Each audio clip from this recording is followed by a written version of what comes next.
السلام علیکم، میں ہوں حبیب اکرم اور آپ دیکھ رہے ہیں پروگرام نقطہ نظر۔ مجیب الرحمان شامی صاحب ہمارے ساتھ موجود ہیں اور حسب معمول سب سے پہلے ایک نظر ان موضوعات پر جو آج ہم شامی صاحب کے ساتھ ڈسکس کرنے جا رہے ہیں۔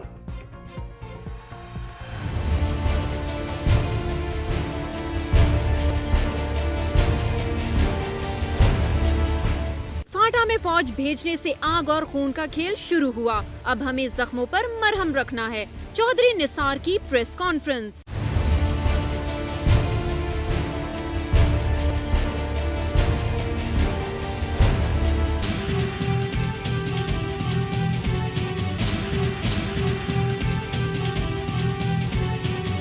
عمران خان کا خیبر پختونخوا میں تعلیمی جہاد کا اعلان، امیر اور غریب کے لیے الگ الگ نہیں ایک ہی نظام تعلیم ہوگا۔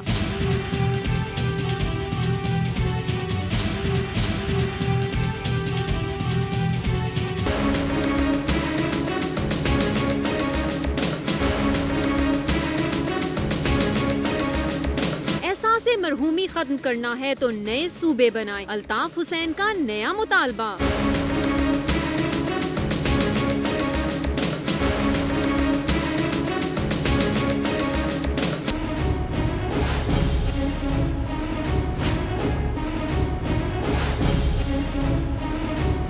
ایوان صدر کے مکینوں کو کس نے کس طرح سے رخصت کیا؟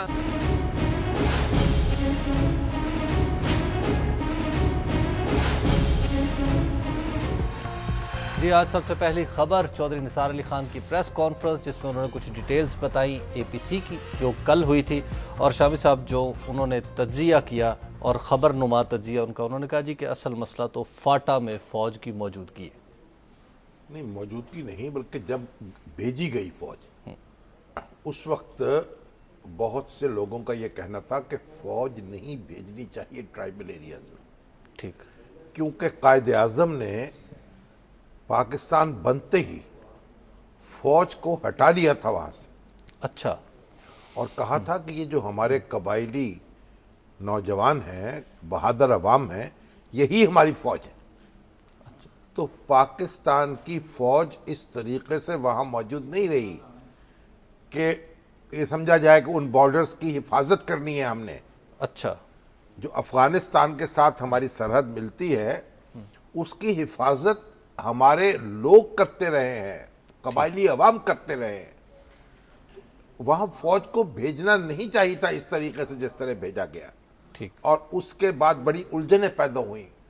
فوجی کمانڈر جو تھے کئی، وہ مذاکرات میں الجھے، کئی مذاکرات کو ناپسند کرتے رہے، کئی پسند کرتے رہے، بار ایک صورتحال پیچیدہ ہوتی گئی، اور جو بات شروع کی گئی تھی کہ بس یہ تو معمولی معاملہ ہے، چند روز میں ٹھیک ہو جائے گا، اس میں ہم پھنستے چلے گئے۔